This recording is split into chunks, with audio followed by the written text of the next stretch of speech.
Dites-moi, mon enfant, votre père n'était-il pas Mustapha? En effet, répondit Aladdin, mais il est mort depuis un certain temps déjà. À ces mots, l'étranger l'étreignit dans ses bras en pleurant. Je suis votre oncle, mon enfant. Je voyage depuis de nombreuses années, et j'étais revenu avec l'espérance de le retrouver en bonne santé.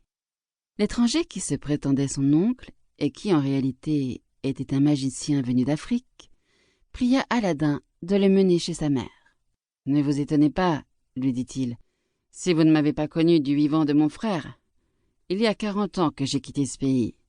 Mais à la fin, le désir m'est venu de revoir ma ville natale et ma famille. » Puis il proposa à son neveu de l'emmener dans la campagne.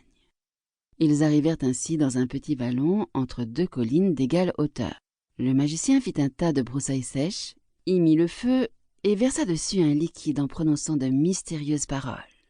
Aussitôt la terre s'entr'ouvrit, mettant à découvert une grosse pierre carrée, munie en son milieu d'un anneau. « Sachez, dit le magicien à Aladdin, que sous cette pierre, un trésor est caché, qui vous est destiné.